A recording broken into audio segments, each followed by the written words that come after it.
The only way you can take CBS Sports Radio 1140 with you is the radio.com app. Download it today and listen to us anytime, anywhere. It's the PG, your weekly go-to football post-game show in Las Vegas. The PG, scores, highlights, guests, and storylines from the Raiders and the NFL. It's your time to sound off and shout about the day's highs and lows. Call now, 702-889-5978. Here's Scott Gulbransen and your host, Tony Cordasco. The PG, your go-to football post-game show. We're on the air. We come to you live from the studios of CBS Sports, 1140 a.m. here in Las Vegas. The Raiders with the bye week. The Raiders, the Packers, the Steelers, and the Seahawks are all off today. The call-in number is 702-889-5978. We are also on the radio.com app, and for the first half an hour thereabouts, we will be exclusive to all of you out there tuning in around the globe on radio.com, and we are live on YouTube if you want to see our mugs, on Facebook and Twitter on the CBS 1140 AM Twitter account. I'm Tony Cordasco, Scott Gulbransen, our co-host, Tony Valdez, our engineer, and producing David Stepanian. A special thanks to Southern Nevada Toyota dealers. 4 awesome locations to serve you: Findlay Toyota, Centennial Toyota, David Wilson Toyota, and Auto Nation Toyota. Let's take a look, Scott, at the current scoreboard. All right, here we go. Let's look, starting with games in progress right now. Late games with the Redskins up on top of the Dallas Cowboys 20-10. The Cowboys have the ball 4th and 13 in a last-ditch effort to keep in that one. We'll update you that here real quick. The Rams all over the 49ers as expected, 39-10 in that game. That one also late in the 4th. Then the Ravens and the Saints. This one's a little closer. The Saints 24, the Ravens 23, as they've just scored a late touchdown. And that one might get tied here and go into overtime unless the Saints can come back and win that one. In earlier action, it was the Tampa Bay Buccaneers on a late field goal taking down the poor Cleveland Browns. Again, the Browns on the bad side of bad luck again at 26-23. It was the Panthers in another thriller. They defeated the world champion Philadelphia Eagles 21-17. The Eagles now lost their 4th game on the season. The Minnesota Vikings 37, the Jets 17. It was the Lions 32, the Dolphins 21, Texans 20, the Jaguars 7, the Colts 37, and they hold the Bills to just 5 points on the day. That's right, a safety and a field goal. It was the Patriots and the Bears in another great game, and we'll talk more in depth about this one, including the exciting ending.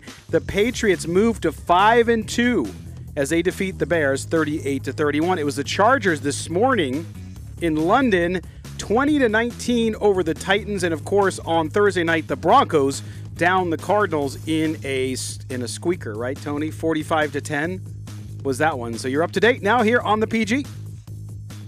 And the Raiders might be tanking games, but we will definitely not be tanking today. We are here. We are live in Las Vegas. Once again, the phone number 702-889-5978, and we will take your phone calls from wherever you are tuning in. And John Gruden, right, Scott, from the top, swears that the Raiders team will not be tanking the rest of the season. He said that they don't wake up at 4 a.m. every day to tank games.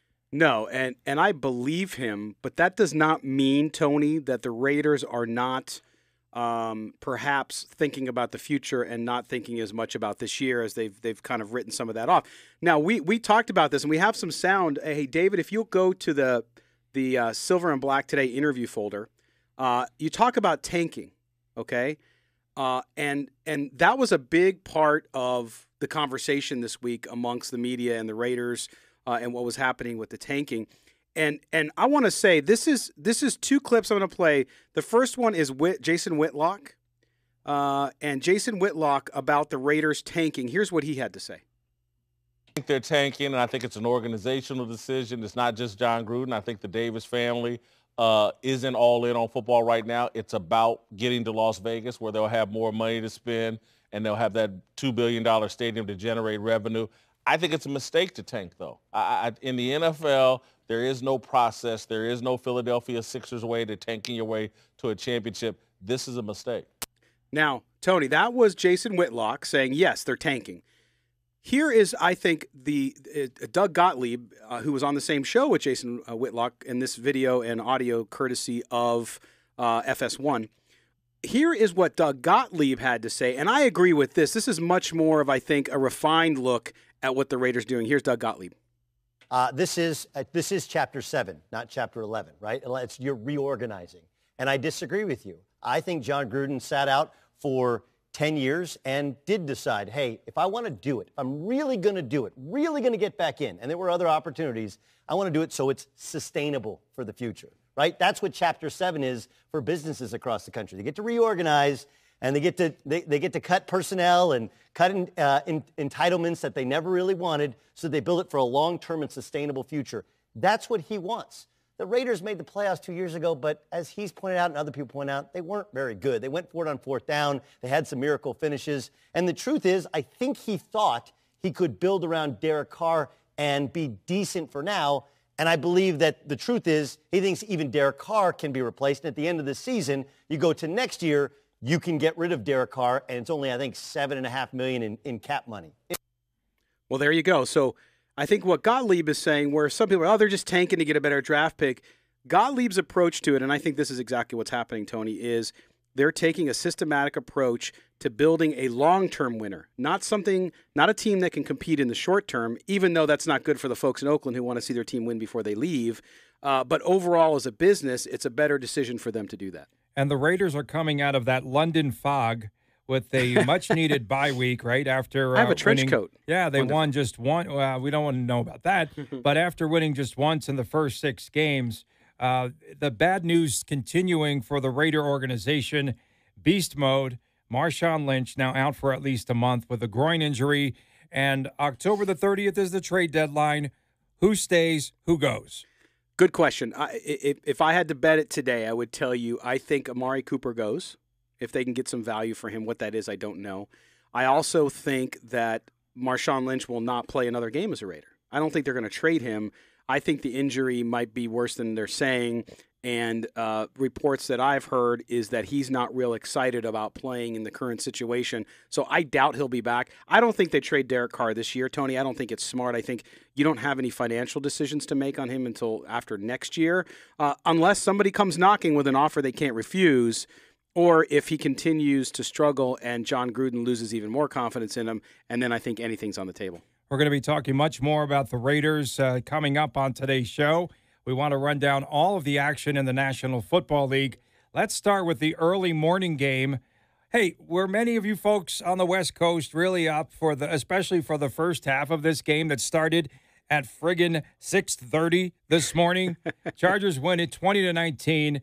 At least I'm sure folks are up for the end of the game. The Chargers with the victory, improving to 5-2. This game ends with the Titans going for point conversion and failing. We still don't understand why Mike Vrabel decides to go for 2 when he could have tied up the game and sent it into overtime. The Titans score a touchdown with 31 seconds to go in the game.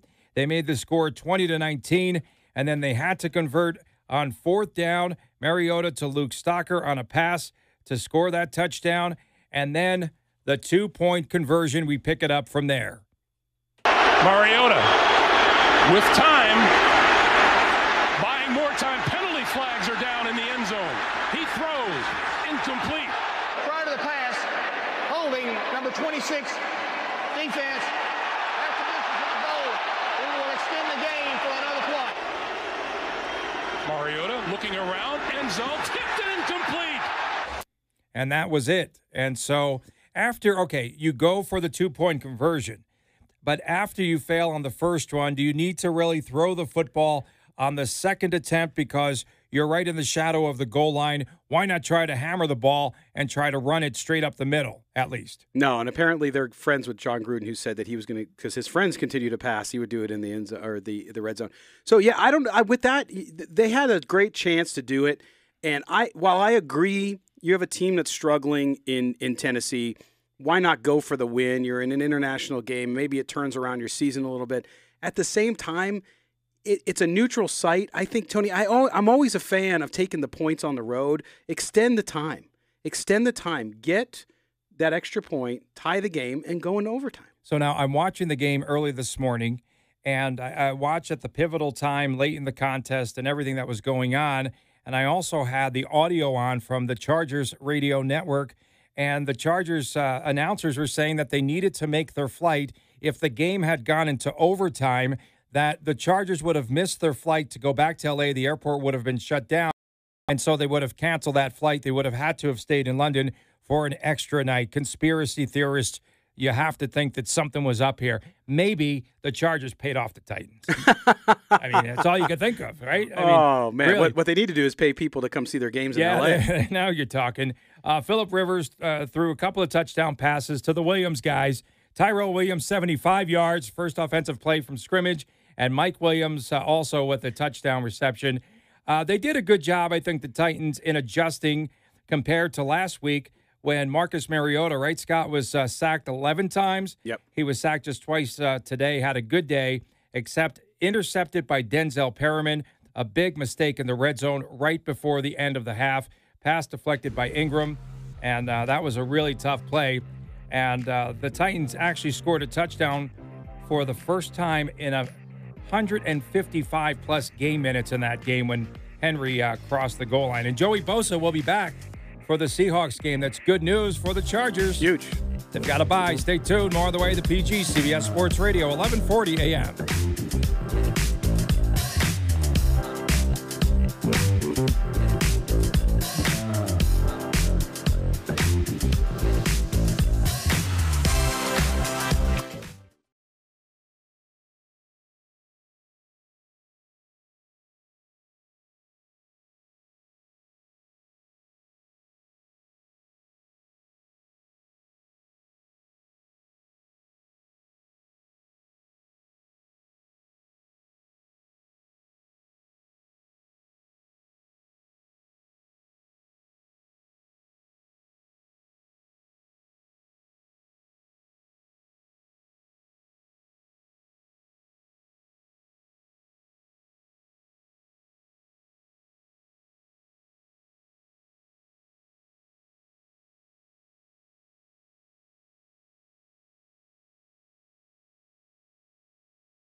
CBS Sports Radio. The PG with Tony Cordasco and Scott Gulbransen on CBS Sports Radio, 1140 AM, Las Vegas. Call now and rave about your team's Sunday stat line, 702-889-5978. And that last drive by the Dallas Cowboys was all Dak Prescott. It's a 20-17 Washington lead now with $1:26 to go in the game.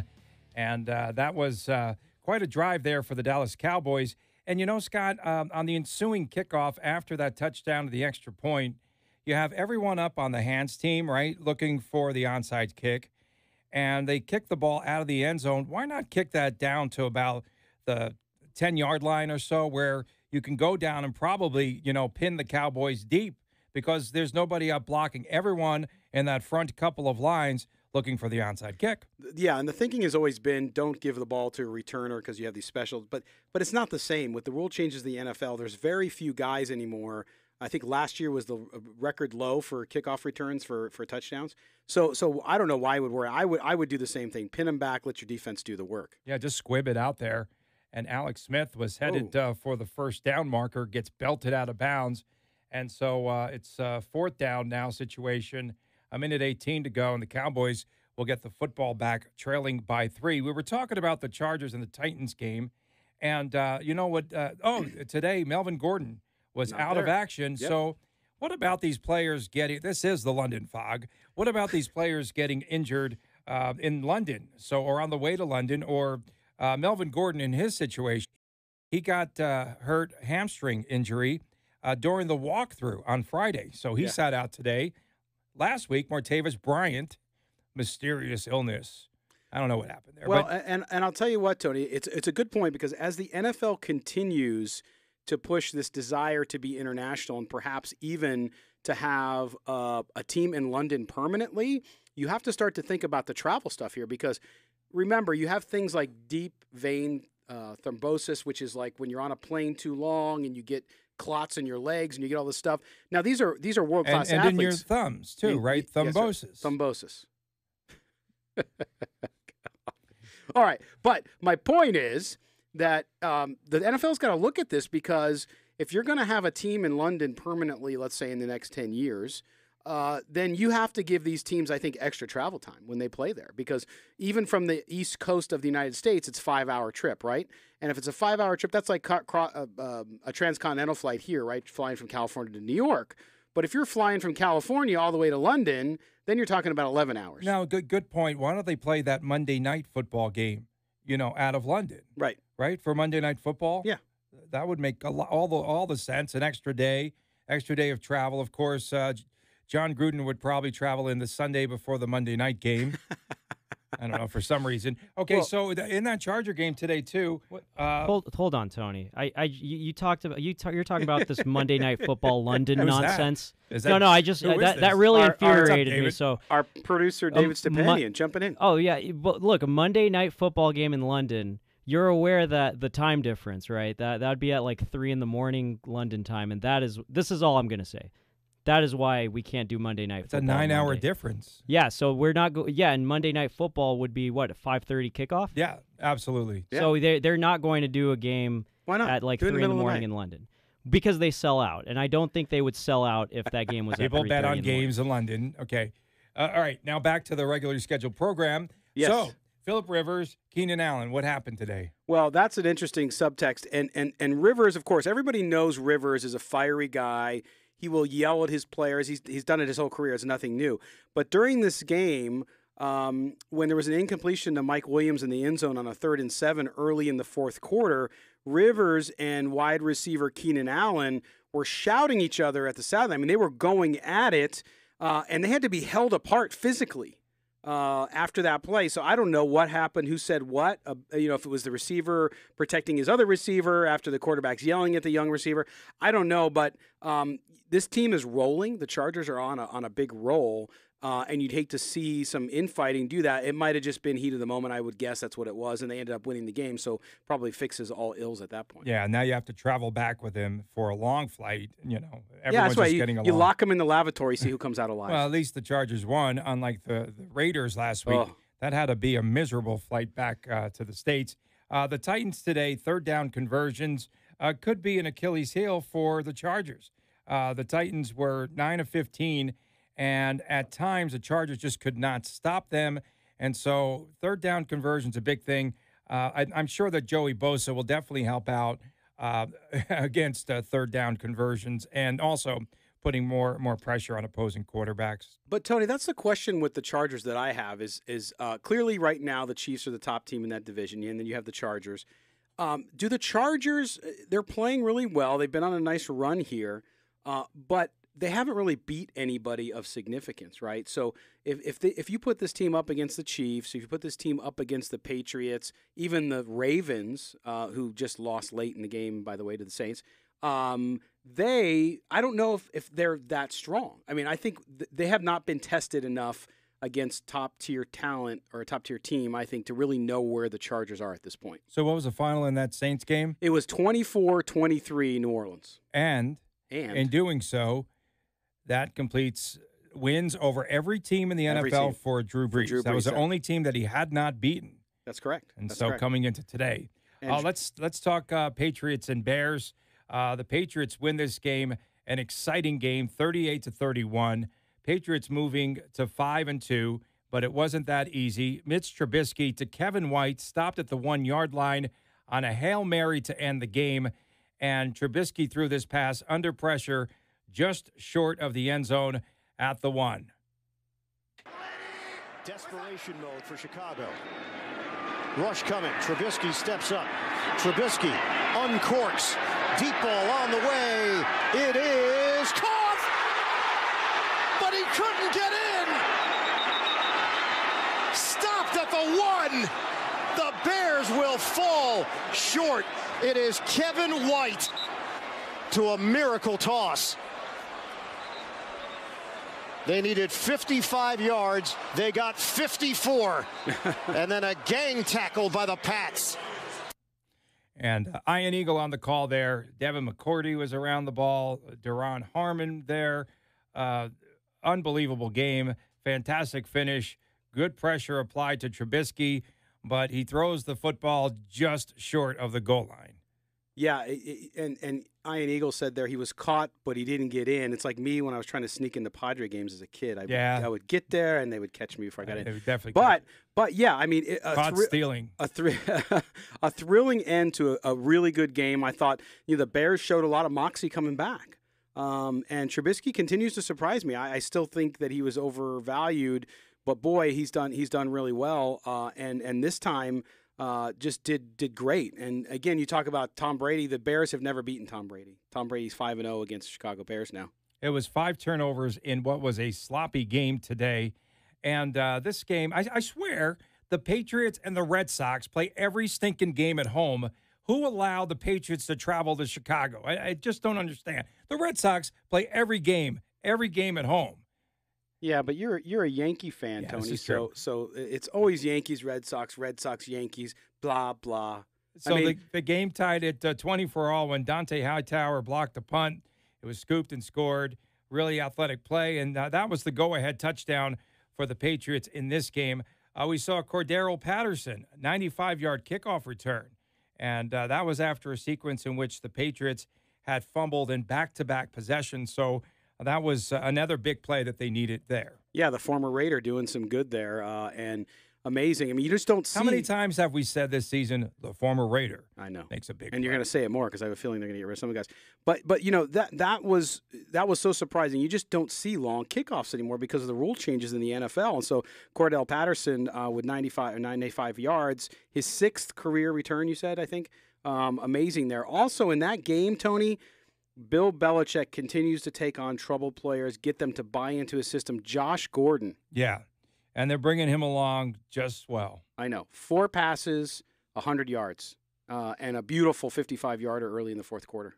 And then there was one play by Mitch Trubisky. We talked about him. He must have ran, they said, over 70 yards, running around laterally from sideline to sideline on a scramble for a touchdown. Trubisky had 81 rushing yards. If you add those 70 yards, he's at $151. But actually, it was the most rushing yards with 81. since Cade McNown back in 2000. And so a pretty big day. Sony Michel injured, left the game in the second quarter. Tom Brady, 25 of 36, 277, 3 touchdowns, and an interception. And this Patriot team, I don't know how far they can go. That defense is really loose, right? Yep. And uncharacteristically, a ton of turnovers. Yeah. Like we've never seen before. That's why I think if the Chiefs can pick up their game on defense, I think the Chiefs can take them when it gets deep in the playoffs. Stay tuned. We've got much more on the way. This is the PG, CBS Sports Radio, 1140 a.m.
The PG on CBS Sports Radio, 1140 AM. your live, local NFL post-game experience. Call now and let Raiders Nation hear your Sunday best. 702-889-5978. We had an exciting conclusion to the Dallas Cowboy-Redskins game, Scott. Yes, 52-yard field goal is no good. And I forget his first name, Brett Maher. Thank you so much. Brett Maher, 52-yard field goal. It is long. It has the distance. Boink, off the left upright, about halfway up. And that's a heartbreaker. Again, the Cowboys lose to the Redskins, who now move to 4-2 at 20-17.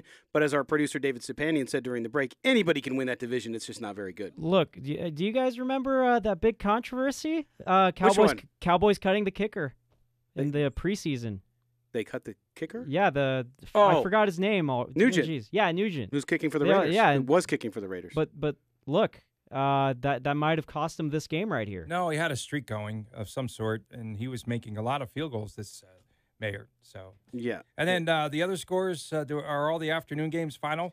We have all of the games now final, Tony. Okay. As a matter of fact, we had the Los Angeles Rams of Anaheim, El Toro. No, I'm kidding. Inglewood. The Los Angeles Rams, and we'll send out a quick shout out to Dan Kearney here from Intercom Radio, who was not happy. Our VP, happy. Was not happy with the Rams game being pulled from KLAS TV in Las Vegas. Not on his radio station. That would never happen right here. Ever. Although his station was playing the Washington Dallas game, which they switched to. He could not escape that game. No, sorry, Dan, but we have you here on the PG.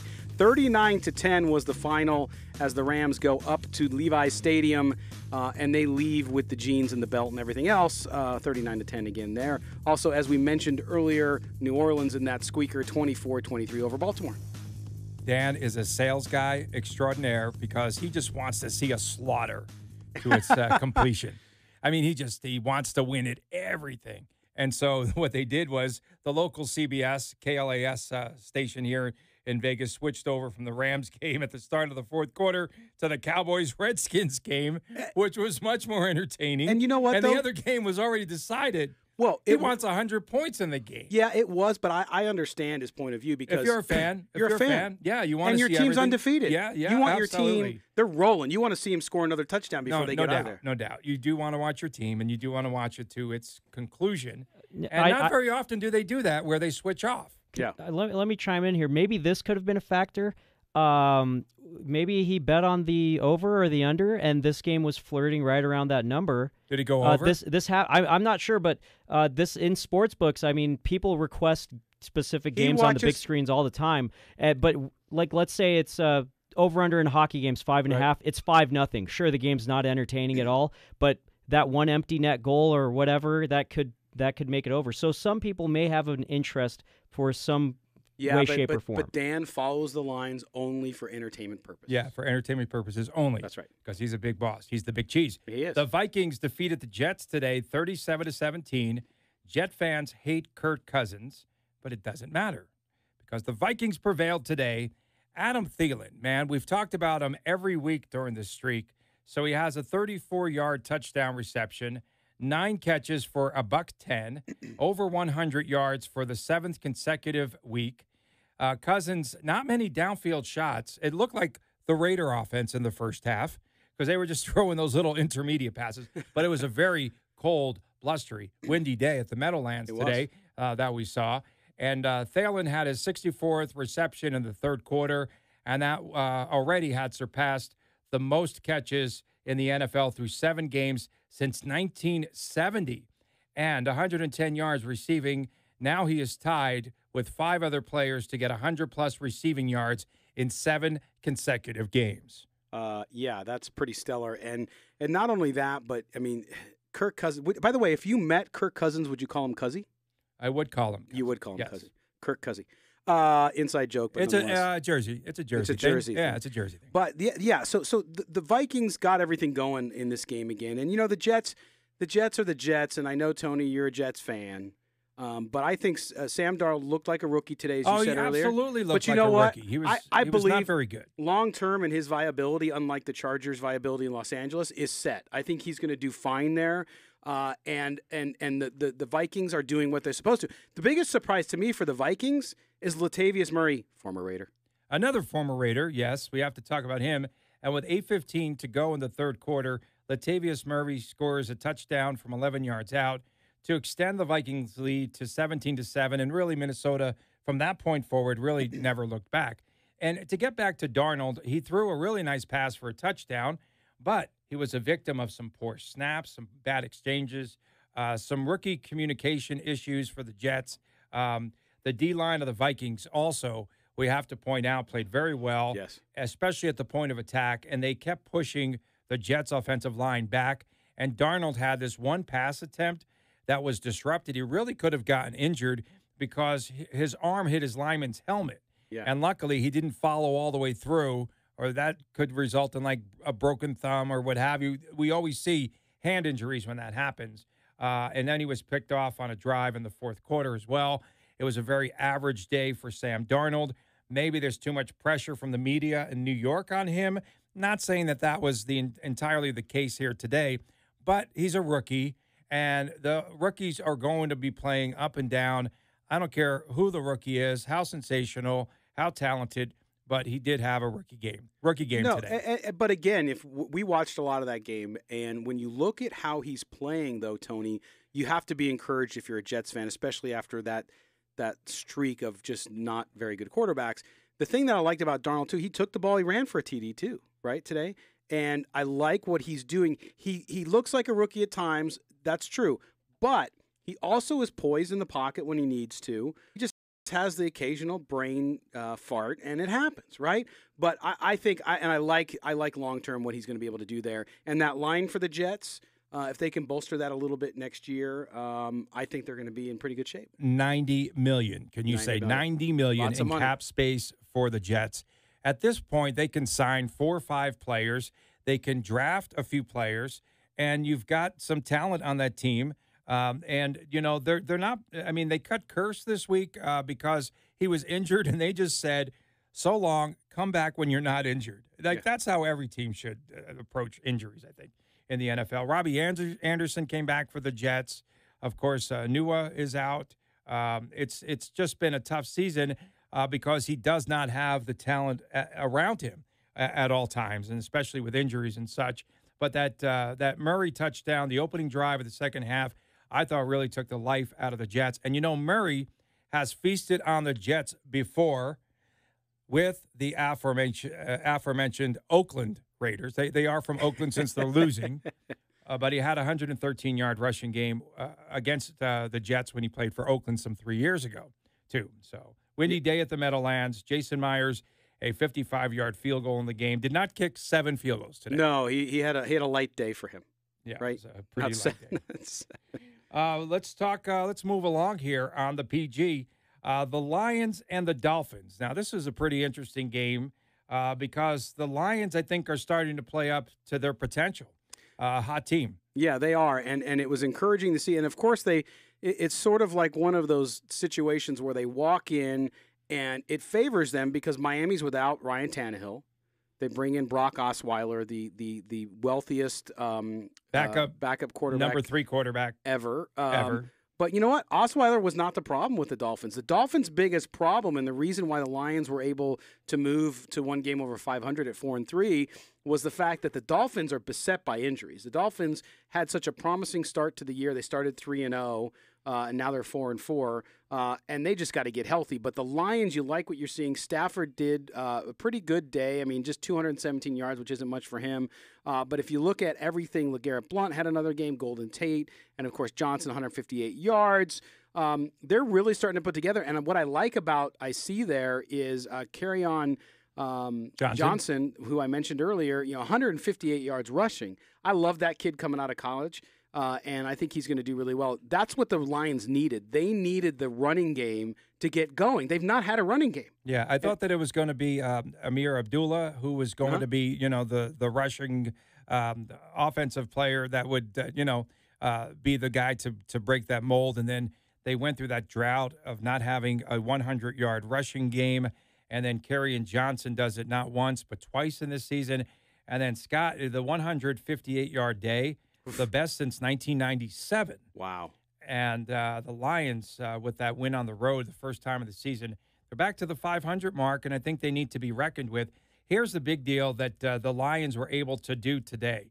6 drives of 60 or more yards. 6 drives. I mean, sustained drive. That's what a running game does for you. That's time consumption. And you know what? The Dolphins are decimated on defense, and that just wears them down. Yeah. And then also the Lions don't have the best defense ever. And so the Lion defense is preserved because the offense is sustaining drives, as you had mentioned. Let's talk more about the Lions and Dolphins when we return. Much more on the way. We're recapping all of the day's games, previewing the Sunday night game. Stay tuned. Much more on the way. The PG right here. CBS Sports Radio, 1140 a.m.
Tony Cordasco and Scott Gulbransen on CBS Sports Radio, 1140 AM, Las Vegas.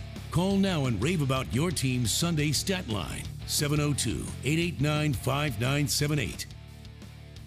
And welcome back to the PG, your go-to football post-game show.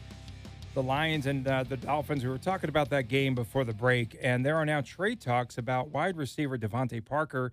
Real interesting. He played last week against the Bears.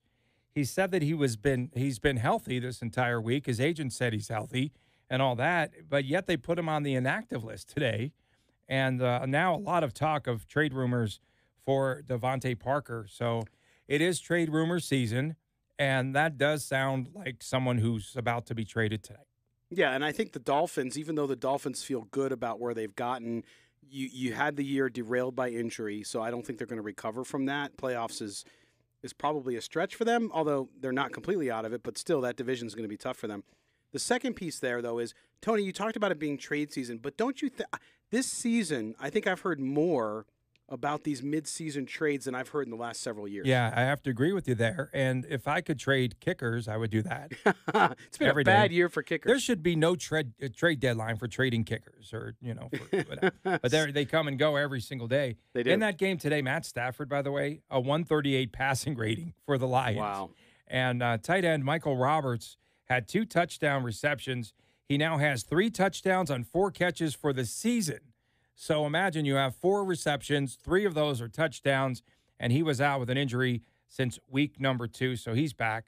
And Brock Osweiler of the Dolphins, he came off of that big performance last week where he had 3 touchdowns, 380-yard game. And the reason why he was so successful was because of Albert Wilson, right? Yeah. You throw those quick little dink and dunk passes to Albert Wilson, then he does the rest. He had 2 long touchdowns a week ago.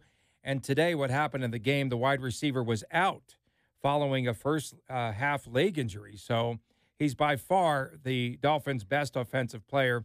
It's been a season of a lot of injuries, a rash of injuries for the Dolphins. Yeah, they just having trouble. And like you said, Wilson being out today, he had 2 rushing attempts and 3 targets, 3 receptions in the game. And once they took him out of there and he had the injury, there just wasn't that outlet pass for Osweiler, which helped him so much last week. Osweiler, though, like you said, a good day, 114 passing rating. But he's one of those guys. He reminds me of Ryan Fitzpatrick a little bit, probably not as good, but he's one of those guys who can come out and look decent, but he's just not a guy that you can count on to carry your team, right? So now the Lions, a team with a lot of momentum, they will be hosting the Seahawks next Sunday. It's a big game. And the Seahawks have a pretty difficult schedule the way that it's shaking out, right? Yeah, they do. They have a lot of teams that are in the playoff hunt. They could either become a playoff contender or pretender, but they can also be a factor, in the outcome of a lot of these divisional races and such. Yeah, and it'll be interesting, with the division that the Lions are in. You got the Packers, you got the Bears, right? Those 2 teams look to be the class of the division. So you got to see if the Lions can put together enough wins to maybe try to squeak into the wild card conversation. But I don't doubt it. But if you're the Lions, you're just looking for a better year. Even if you don't make the playoffs, you want to try to get up there 8-9 wins and at least make it as close as possible. Yeah, and I know that not a lot of folks are talking about the Lions right now. No, but we are. We are. No, because they're a team that's definitely come back. They're playing well. Yeah, and they came back from, some adversity early on in the season. And so now they're a team that is turning it on when it matters most. Don't forget Sunday Night Football's coming up. We'll preview that at the top of the hour. The Bengals are at the Chiefs. The Bengals at 4-2, and the Chiefs now at 5-1, trying to avoid the mid-season slump. Oh, yeah. And you know what, though? The Chiefs, are they going to put the Chiefs on every Sunday from now on, every Sunday night? Because it's 2 weeks in a row. They flexed them to tonight. They flexed them to tonight. Well, but it would have been a much better game. The only person that would have disagreed, of course, is our vice president here at Entercom, Dan Carney,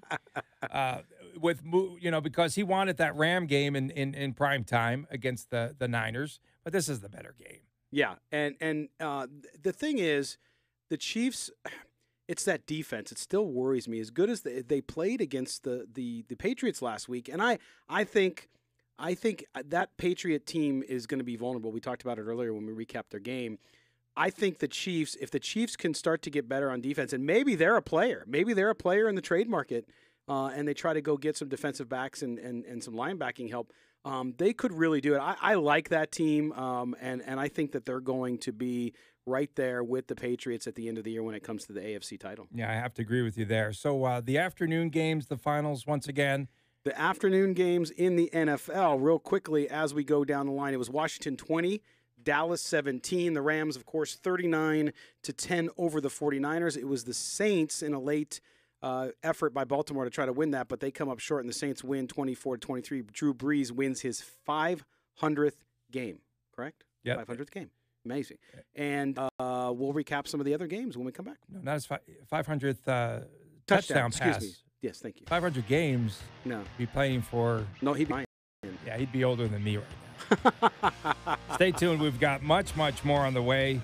You're listening to the PG right here on CBS Sports Radio, 1140 a.m.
Broadcasting live from the Dollar Loan Center, don'tbebroke.com studios. KXST AM, North Las Vegas. KXTE HD3 Pahrump, Las Vegas. CBS Sports Radio, 1140, a radio.com station. CBS Sports Radio. Sports Flash. I'm Peter Schwartz, and we start with Week 7 in the NFL. The Bengals and the Chiefs coming up.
The Dodgers, the Red Sox, the World Series. Tuesday at 4 on CBS Sports Radio, 1140.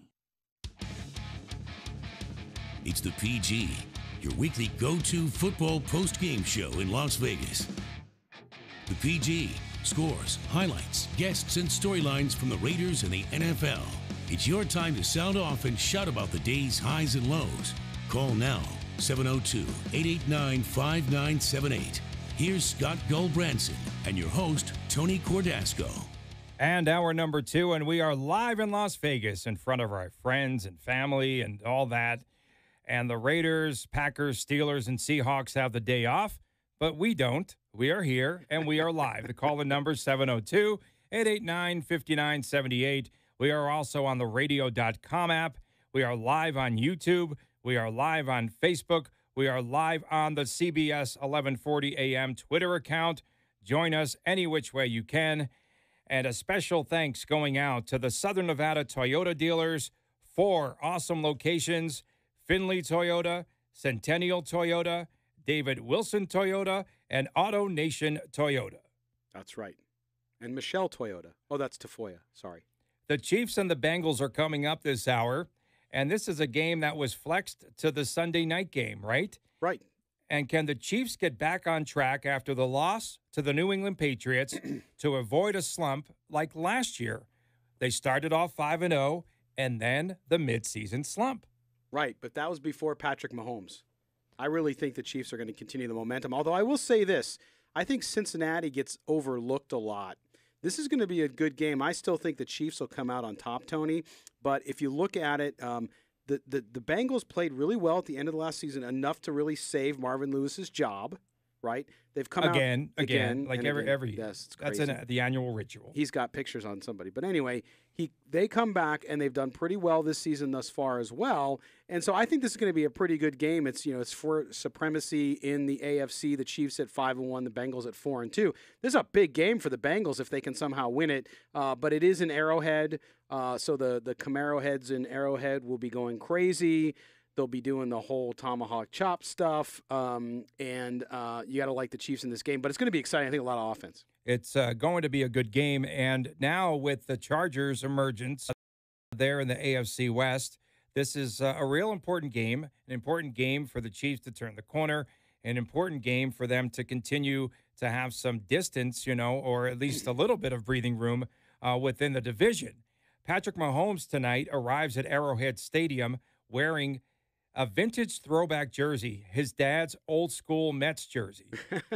It's a good thing he didn't wear his dad's Twins jersey because that's when Mahomes was playing at Texas Tech. His dad went to a game and was charged with public intoxication. We're not going to go there. We're not going to go there at all. Okay, Andy Dalton. Okay, so he's got some weapons in A.J. Green. They have a good rushing game now with Mixon.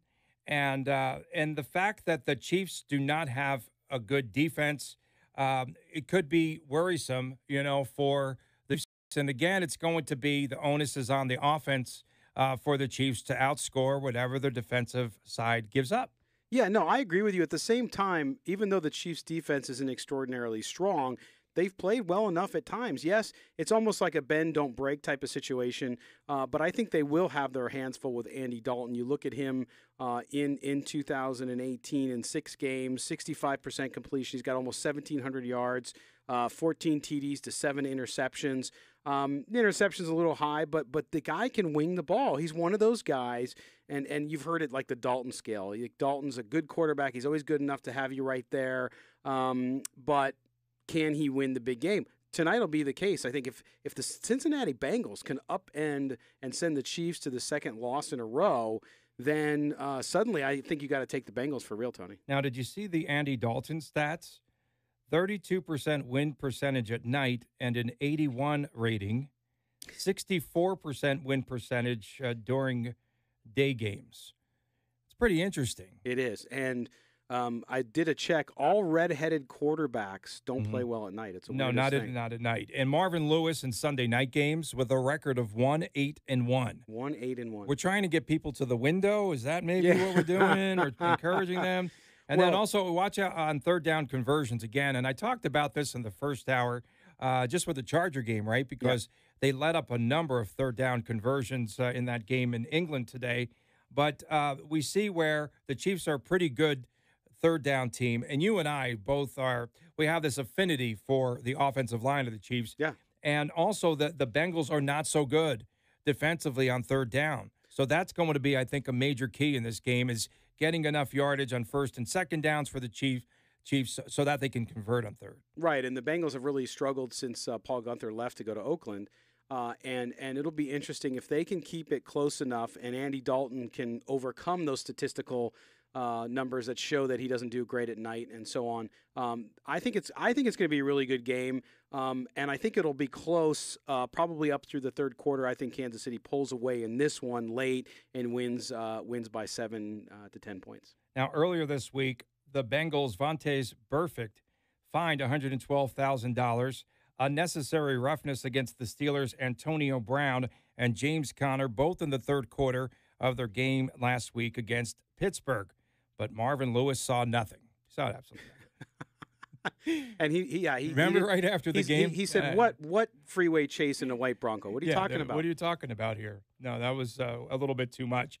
Do you know, just a little bit off topic, and we'll talk more about the Raiders later on, but do you know how the Raiders spent the bye week?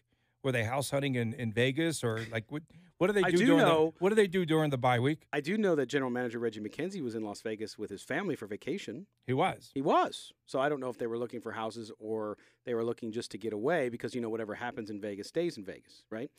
But I hope they were scouring the waiver wire and free agent pool for offensive linemen and maybe some help on defense.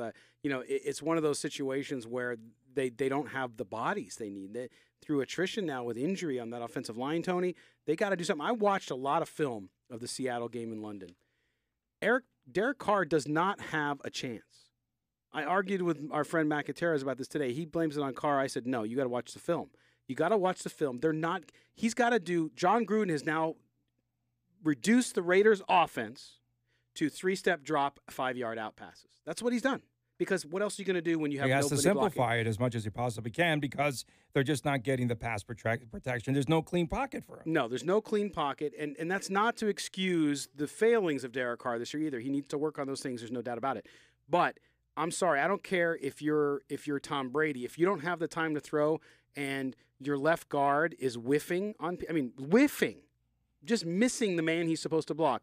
Then you have Colton Miller, who's got a bum knee. It's not his fault. He's got a bum knee. He has no balance. So, I really just think that the situation there is not going to get much better. And even if they're getting marginal guys, they got to get healthy bodies. I think I'm going to switch over now with my prediction. You can't make predictions 2 weeks out, can you? Okay, so I'm thinking now the Colts are probably going to defeat the Raiders next week. I mean, Andrew Luck is coming on. Today, the Colts defeated the Bills 37-5. 37-5, the final. And Luck, 3 touchdowns in the first half, 4 touchdowns for the game. The Colts led 24-0 at the half. And Luck on the day, an efficient 17 of 23, 156 yards, the 4 touchdowns. He did this against the league's number 3 defense. Amazing. And he moved into 8th all-time on the TD pass list, right? So it's the 3rd time in 4 weeks that he's thrown 4 touchdowns in a game. I mean, that's phenomenal, right? So I think he's starting to feel comfortable after coming back from that long injury time out of the game and really looking a little clunky at first, even though he's throwing for yards and touchdowns. Now he's really hitting his stride, which is not good if you're an Oakland Raiders fan. Luck, the most passes attempted, 288 coming into today's game. That was the most since 1950. And so today, I guess his arm might have been a little tired, throwing just 23 times. They really did not need to throw because everything was efficient and for long gains. And the game plan next week has to include a lot of passing and a lot of deep patterns against the Raiders. Marlon Mack, 19 carries, 126 yards, and a touchdown in that game for the Colts. And LaShawn McCoy of the Bills was out after he suffered an ankle injury early in that contest. That was a big blow for this team that desperately needs some offense. No, yeah, it really was. And tough thing for the Bills. You lose your quarterback, you lose your running back. It's just not going well. So you can look for the Bills to be a top 5 draft pick in the first round. But the Colts, like you said, man, I like what they're doing now, despite the gaps that they have. They ended that 4-game losing streak. Their 300th win since moving to Indianapolis. So a big milestone for them. And then Adam Vinatieri, we talk about how bad kickers have been this year, but Vinatieri has been automatic since his days in New England, scored 5 points to move within 5 of breaking Morton Anderson's NFL record. Did he miss field goals today? Or? I think he was 2 for 4. He was 2 for 4. Is that it? Yeah. Correct. But from a points perspective, he's within 5 of Morton Anderson. Wow. So amazing longevity. And who had like 15 comebacks, too. There was a guy, hey, you need a kicker last minute.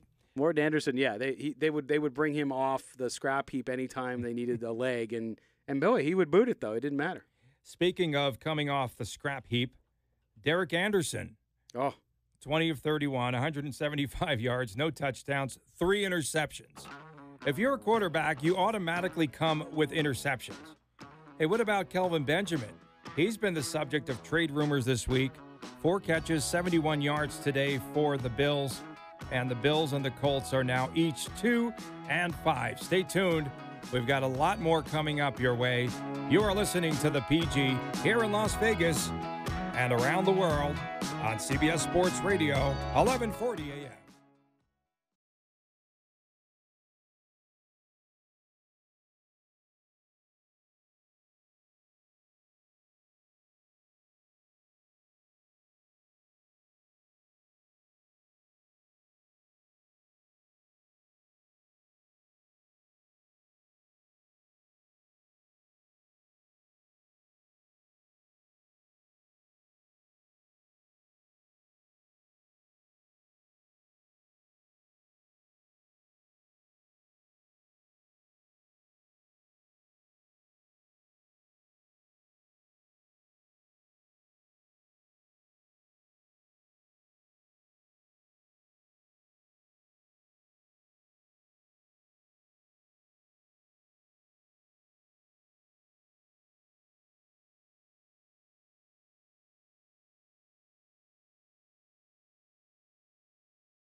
The PG with Tony Cordasco and Scott Gulbransen on CBS Sports Radio, 1140 AM, Las Vegas.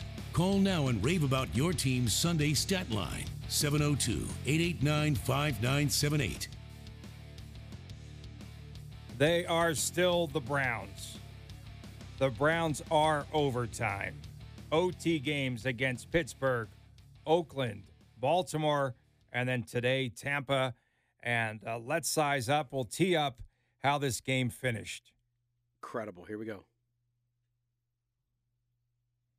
David Stepanian. Well, we'll size it up. On the buttons. Here he comes. David, there we go. Hey. Here we go. He gets it off. Did it hook in? It's good. It's good. He made it from 59. Look at that face on Baker Mayfield. Can you believe it? The Tampa Bay Buccaneers win it in overtime. Yeah, look, that field goal was just so epic that I wasn't sure that the listeners were ready for it. That's all. I was like, I don't want to just blow the people The ball away with was that actually in the air yard. for all that time. That's what we were doing. So the ball was in the air. That's That why was a we pretty had a long little bit field of a goal. pregnant pause here. Did either of you guys see the look on Baker Mayfield's face? Yes, they Could just you talked describe, about it Well, there. could you describe that expression for the It listeners was who didn't just get an to see it? empty look. He's been like, I'm definitely with a team that is jinxed. For those of you on Facebook or YouTube watching us, it was like a... Yeah, He the couldn't get it. eyeballs All right, are so- just like, all right, whoa. that was my impression. What happened there? So, great game. Jarvis Landry with a tying touchdown, 2:28 to go. Landry, 10 receptions, 97 yards in that game. But this was a good game, back and forth, and then that long field goal as the Bucs defeat the Browns 26-23 today. Chandler Cantanizaro. Yes. By Zahn. Correct? Yeah, I think so. That's good. I think so. Yeah, but again, another good kick by the kicker here, Cantanizaro, and made it over the crossbar, but it made it. And the Browns, NFL record tying 24th consecutive road loss, ladies and gentlemen. Man. That's not good. No. And today, you talk about, a rookie game. I thought Baker Mayfield could have played better. Yeah. 23 of 34, the numbers, 215 yards, and a couple of touchdowns. But, as a game, I felt that, neither team really, wanted to win the game. Or knew how to close it out. They did not know how to close out this game. Well, and that's the youth, right, Tony? I mean, some of it there. Cleveland, they've played in 4 overtime games this season. 4 overtime games, the most for a team since Arizona won all 4 of theirs in 2011, and it was tied for the second most in NFL history. So just crazy. I mean, crazy for them. And, you're right about Mayfield. He's come back down to earth. He's not. The record's 5. The record is 5 overtime games in a season. Right. And to me, Baker Mayfield's still going to be a good quarterback. I really believe that. But unlike Patrick Mahomes, I think that Mayfield's had some challenges. He's lost some of that confidence. And that swagger he came out with in that first 1 or 2 games is just kind of it's dialed back a little bit. Yeah, and I wonder what happens in Cleveland because they definitely need a wide receiver. What are they going to trade for by the deadline? Well, they still have the same head coach. I don't think it behooves the Browns to fire their coach this season at all. I mean, you stuck with Hugh Jackson after what happened. Yeah. I don't think you're not a playoff team. You're building for the future. And for me, what Dorsey's doing there, the GM, is doing that. And I think we talked about it earlier today. Jim Harbaugh leaves Michigan, comes back to the NFL, and takes over the young Cleveland Browns team. Jameis Winston had a pretty good game today, right? 32 of 52. 365 yards passing, and Mike Evans, 100-yard receiving day. It's just like, you start to see Jameis Winston, get into some sort of a rhythm and groove, and then something happens and some charges against him, and something has to happen, or he's just not consistent enough. But he's got the potential. I think everyone, including the Tampa Bay Buccaneers, are waiting for him to turn the proverbial corner. Well, and this has to be it, Tony. I mean, I think this is the last shot for him in Tampa Bay. There's always going to be somebody who will take a flyer on a guy and pick him up if it weren't to work there. But I do think that he's got the talent, whether or not he's got the team around him at this point doesn't matter, but you want to see him make good decisions. Overall today, he did good. That offensive line broke down on the Buccaneers several times, made it hard for him to have the time he needed, but he also held on to the bell too long. I mean, he really did. Towards the end of the game there, we saw a play where he got sacked on a big third down, and he just held the ball too long. As an experienced quarterback in the league, you have to be able to get rid of the ball when you know nothing's happening, because you don't take the loss of yards. You don't take the 4 or 5 yard loss. Instead, you come back, and it's a fourth down. You either have to punt or you're going to go for it on fourth, but at least you're in a better position. Every yard counts. Nick Chubb, who you and I are very high on, Yep. is now the the running back of the future for the Cleveland Browns, and today he had an 80-yard rushing day. Yeah, good day. Nick Chubb is the real deal. I liked him coming out of Georgia, and I think that he's going to be somebody who, over time, if you're the Cleveland Browns, you have the opportunity there. You have your quarterback, you have your running back. Now build up that line, build up the rest of your team through the draft and through a free agent acquisition.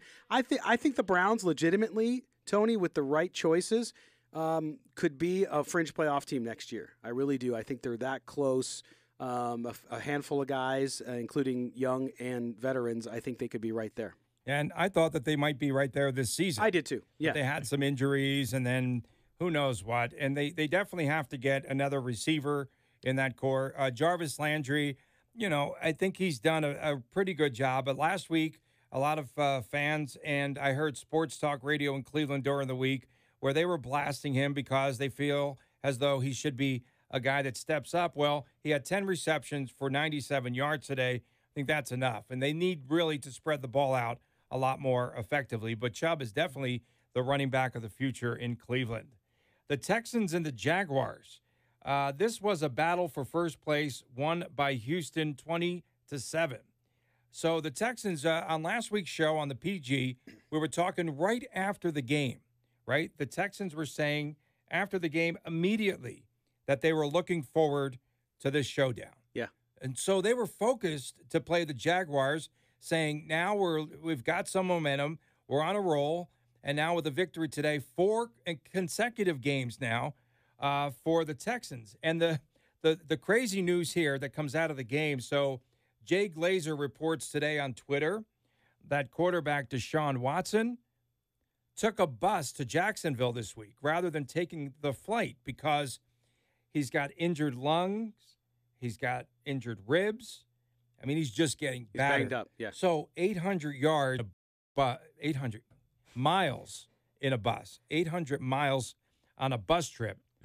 So that's going to, I would have to think that would rattle your ribs, your rib cage a lot more. Because you're jostling around. Well, is it a Greyhound bus? What kind of a bus?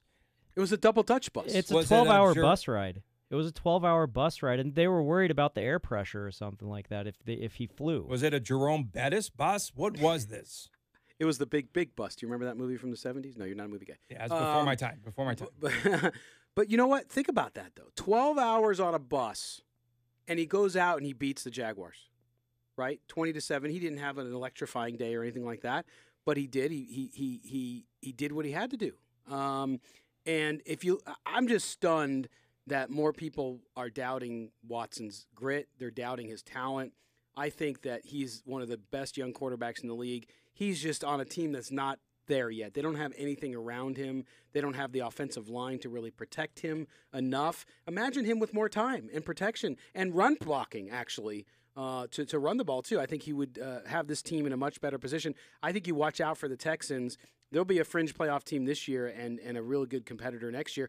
And then you got to ask the question, Tony, what the hell has happened to the Jacksonville Jaguars? I think it's finally Blake Bortles catching up to him. Yeah, it's definitely catching up. But I want to talk just real quickly about Deshaun Watson. Came into the day with 1 interception in the last 8 games. That was the longest streak in the NFL. That streak ended today, so that's a good thing. And so now does Deshaun Watson, the bigger question, does he bus back to Houston? I mean, another 12 hours headed back. And I'm sure that John Gruden would have sent that bus on game day. Just get there right at kickoff time for that game. He would have traded Khalil Mack and then sent him on the bus to Chicago.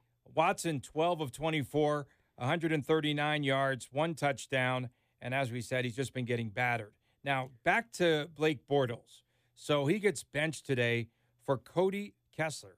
happened in the third quarter of this game after Bortles fumbled the football on the third play of each half. Wow. And so each time it resulted in points and a total of 10 points in the game. That's enough. Get him out of the game. Well, and that's what happened. I think that's the problem with the Jacksonville Jaguars is last year they did really well. They had that good defense. And despite Blake Bortles, they won. And in Michael Lombardi's book, Gridiron Genius, he says Blake Bortles is not a good quarterback. It's not a quarterback you're going to win with. And I think that he's proving that this year with the Jacksonville Jaguars. And no Leonard Fournette for the Jaguars, missing his third straight game today, the fifth of the season with that hamstring strain. Maybe they brought him back too soon, and he re-aggravated the injury.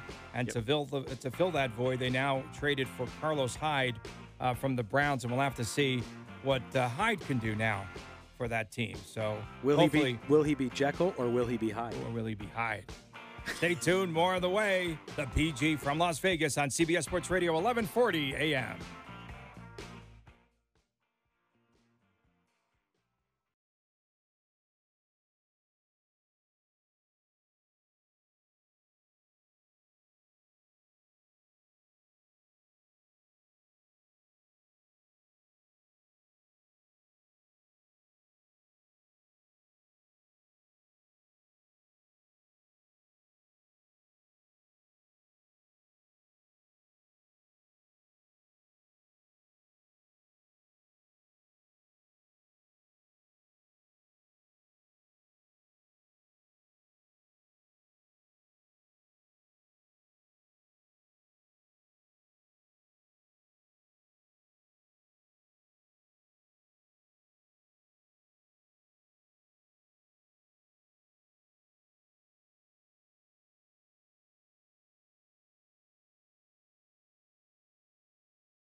The PG on CBS Sports Radio, 1140 AM. Your live, local NFL post-game experience. Call now and let Raiders Nation hear your Sunday best. 702-889-5978.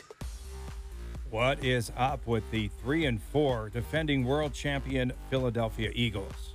The Eagles, man. Yeah, they were up 17-0 today. They blew that lead. Carolina staging a huge comeback, and they win the game on this Cam Newton pass with 1:22 remaining in the contest. McCaffrey lined up behind him. Extra blockers on the left side. Newton fakes the handoff, throws, end zone, touchdown! Greg Olsen!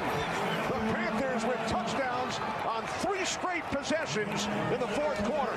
3 straight possessions in the fourth quarter.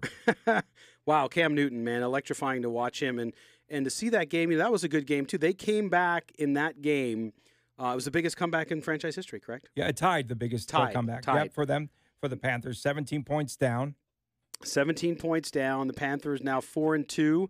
And the Eagles fall to 3-4, as you said. Wes Horton, the big sack against Carson Wentz. Carson Wentz had a nice day, Tony. I mean, a great day. He continues to play well. It just goes to show you, though, that the defense for the Eagles, not what they thought it would be. And really, like any team in the NFL who wins the championship for the most part, things go your way a certain year. This year for the Eagles, it's just not going their way. They play well. They just don't play well enough to get them over the hump. There was a big controversy in this game. Carolina Panthers safety Eric Reed, he had a pregame feud with Malcolm Jenkins today, and it extended into the postgame, and that's when Eric Reed called the Eagles safety a sellout.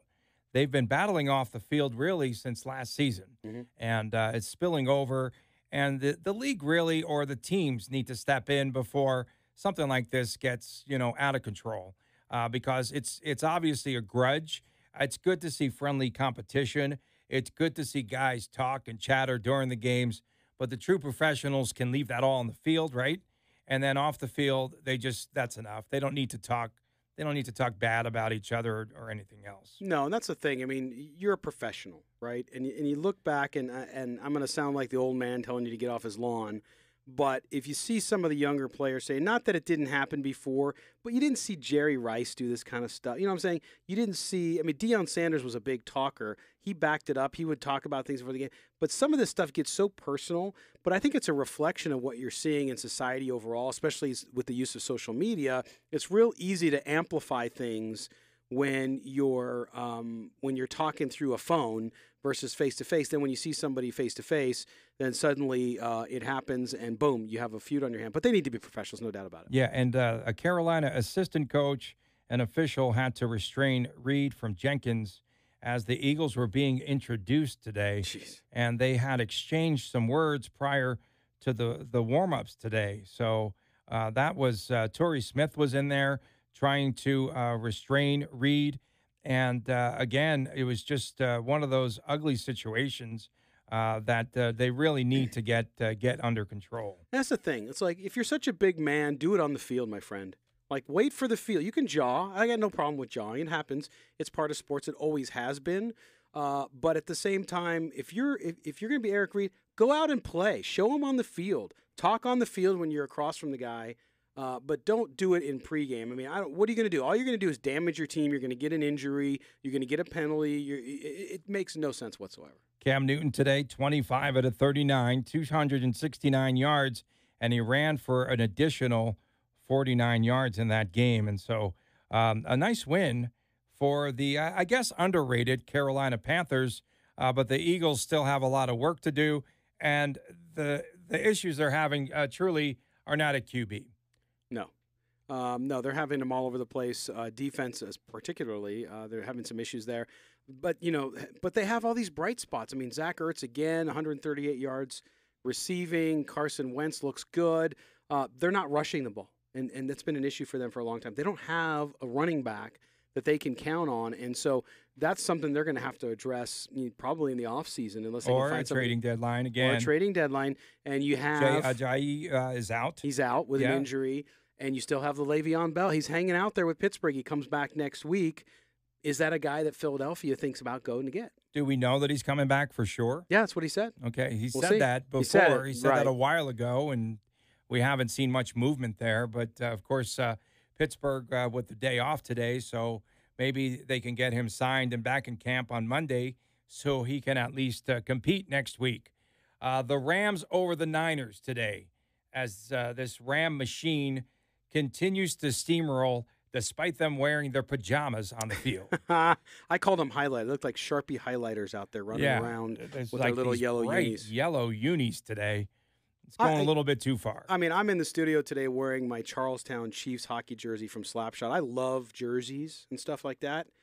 At the same time, the jersey stuff in the pros and college and now even high school is just completely out of control. We saw it against the Rams, and I know I got off topic, but the big difference in this game, turnovers, I think, early on in particular, plus, the fact that no defense can really stop the Rams, and especially, when they get things rolling on the ground with Todd Gurley and Aaron Donald defensively today.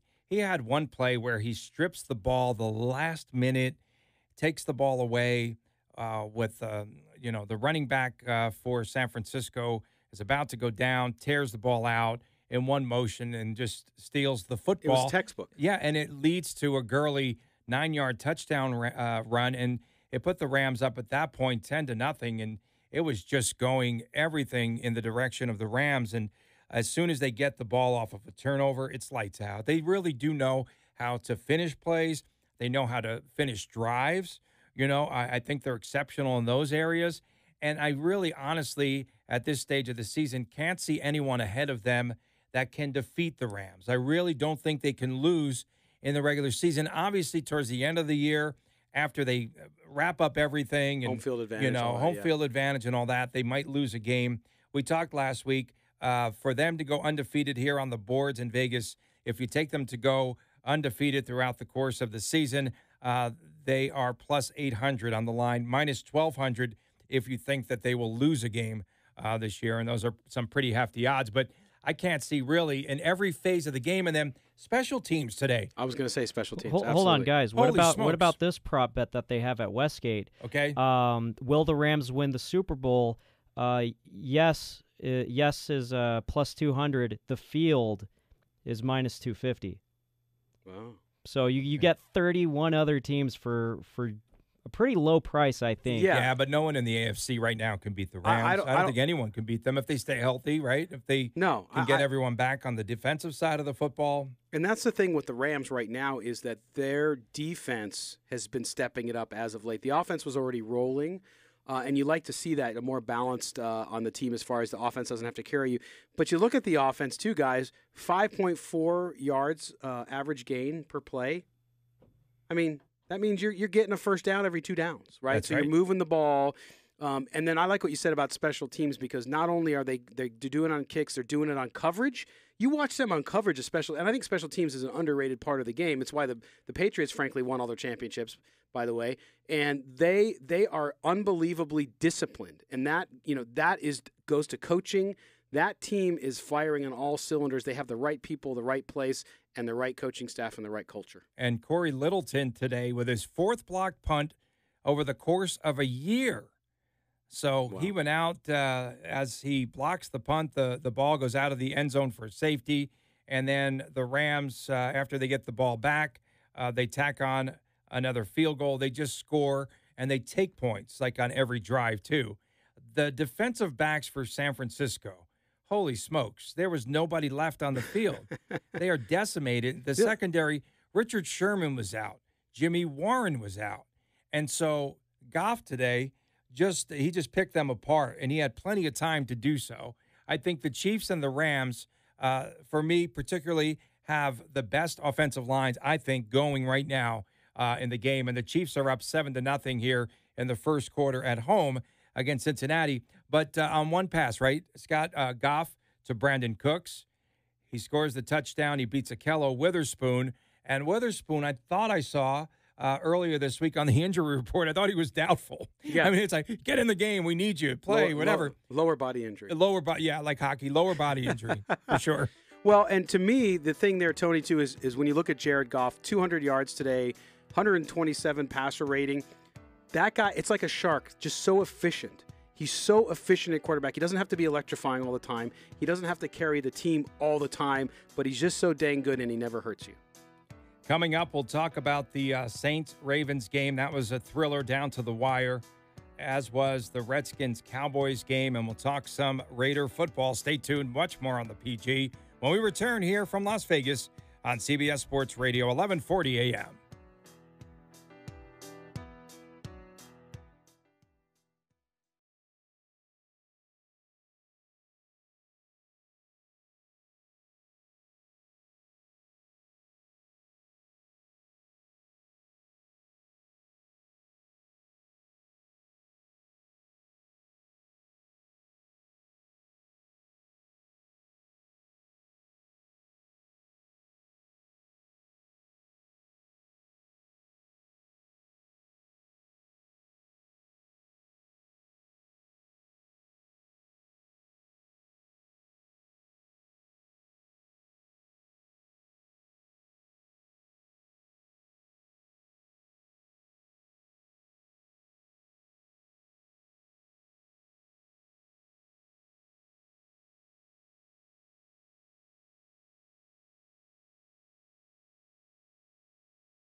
The PG with Tony Cordasco and Scott Gulbransen on CBS Sports Radio, 1140 AM, Las Vegas. Call now and rave about your team's Sunday stat line, 702-889-5978. It's the year of the PG, of OT, and missed PATs. Missed PATs. Whoa. So Justin Tucker today had made 245 consecutive extra points. You talk about a stunned look on his face. Did you see the look His on Tucker's face? No, hold on. It was 245 and 0. It wasn't just 245 consecutive. It was 245 and 0. He looked. I mean, That's I thought the same as 245 consecutive. No, but he it's not like he'd ever missed one before. So this was uncharted territory for him. Okay, so he was in shock. He was in shock, and Yeah. he looked like, if you ever saw the movie Who Framed Roger Rabbit, No, I didn't When see the that. eyes- I did not see that movie. the cartoon eyes. Yeah, that's okay. I get it. But that's the look. And in doing so today, I got the reference. the Ravens lose to the Saints 24-23, and now it's a sweep. So Drew Brees has defeated every single team in the NFL. Right. And how come, you and I had this discussion off air, how come they don't mention Brees' name as one of the greatest of all time? I mean, he threw his 500th and 501st touchdown pass today. Here's the thing with Drew Brees, and I know this came up when he broke the record the other night, a couple weeks ago. Is Super Bowls is that the yardstick for being the greatest of all time? If that's the case, what about Dan Marino? If that's the case, Drew Brees, who's won a Super Bowl, by far, to me, is top three. I really do put him with, and I don't know, you could shuffle this order too. I put him with Rodgers, and I put him with Brady as the current, and then right up there with some of the best from the past, including Joe Montana and those guys. But to me, the conversation should be he is top three, and he could be at any given point number one. And then Drew Brees, just to show you that his game is so well-rounded. He's one of the smartest quarterbacks, I think, to ever play the game. Hands down, one of the smartest QBs, just as far as his on-the-field presence and IQ. And he converted a fourth down, 7+ minutes to go, which was on the winning drive, the go-ahead drive at that point, where he just jumps over the pile, sticks the ball out over the top of the pile, pulls it back, tucks it in, picks up the first down with progress because he got the ball past the sticks. And a lot of quarterbacks will take the ball and they will, if they're going to run the ball on the quarterback keeper, they're going to go rather smug. They're going to tighten the grip on the football, and they're going to go low under the pile. He's not afraid, and he just goes over the top. And in doing so, he leads his team to victory. That touchdown to Michael Thomas on that drive as they take the lead there at that time, 21-17.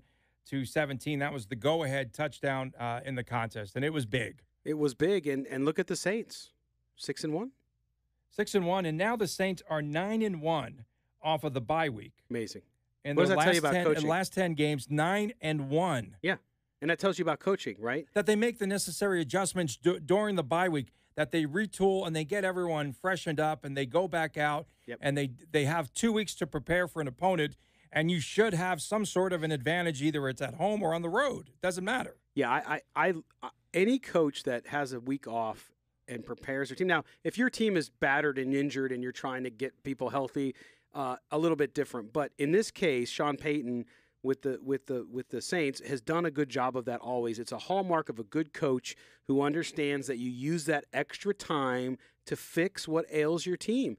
We see it in college and pro all the time. Coaches who don't do it, they come off of buys and get blown out and all this kind of stuff, which is inexcusable in my book. So the point that the Saints are able to do that, and it certainly helps having number 9 under center. And the Ravens have been using a different type of defense, which has stymied opponents like the Titans in the shutout win last week. And their defense, basketball reference here, the amoeba defense. Oh, yeah. That's what they're running. It's the basketball defense that is a combination of zone and man for man. If you don't know, if you're not familiar with basketball, and the legendary Fran Webster at Pitt, him and Tim Gergerich developed this. They brought it to UNLV. Jerry Tarkanian had it. The amoeba defense they took from basketball and applied it to football, which is so cool. And, that's what's been confounding a lot of opponents, but not the very smart Drew Brees. No, and I mean, it was a close game, right? It came down to a missed extra point. Extra point. Or we're going to overtime. We have another overtime And that game should have rightfully been in OT, right? It should have. So the little bit of luck there for the to have a kicker who's never missed an extra point, who's had that consecutive extra point streak, is amazing. But you look at it too. New Orleans, they overcame their own turnover, and they play. You know what? They play really good special teams. But the thing that Drew Brees does is he kills you by sustained drives and keeping the ball, winning the time of possession game as well. Because he's so good, he capitalizes when he has a chance, but he also keeps the ball, doesn't give back to you. That's right. Plays a little keep away. The Redskins and the Cowboys, 20-17. The Skins win and now are in first place in the NFC East. Preston Smith recovering a Dallas Cowboy fumble in the end zone of Dak Prescott, and that was the big play of the game. It was the strip there, and the score made the score 20-10. Prescott comes back. He rallies the team, the Cowboys, mostly with his legs, not so much his arm, but he had like 4 or 5 carries for first downs there. And I think the biggest difference in this game was the Cowboys at one stage, maybe it's because they aren't getting any production out of the running game and the receivers aren't doing too much, and they're going to be shopping, or they are at least, and we might see them land someone by October the 30th. But 12 minutes in the fourth quarter is when they got their first down of the second half. Yeah, and this was these teams are exceptionally even matched. I mean, you look at the stats here. I mean, they're almost exactly identical all the way down to third down conversions, down to the time of possession, down to average gain. So this was a good game, I mean, overall in this division, which is a poor division overall. But you're right, the Cowboys, they don't have what they need in the vertical passing game. They need a receiver. Could it be Amari Cooper of the Oakland Raiders? We'll see. But I like the way this game matched up, and the rematch later on in Washington should be a good one. It could end up being for the title of the division. Real quick, next week, trading deadline, Raiders, Amari Cooper, is he safe? No? No, I think if they can get the value they want on him, the problem is, as much potential as he has, somebody's got to be really in love with him, because I just don't see anybody giving up more than a third, maybe a second. The rumor has been that they're asking for a first-round draft pick. I just don't see anybody giving up a first-round draft pick for Amari Cooper at this point. And then when you talk about Derek Carr, sacked 6 times, and he also was hit 10 times last week in the game in London, hurting his left shoulder. Will he be back after the bye week? Yeah, no, I mean, I think Derek Carr will be back.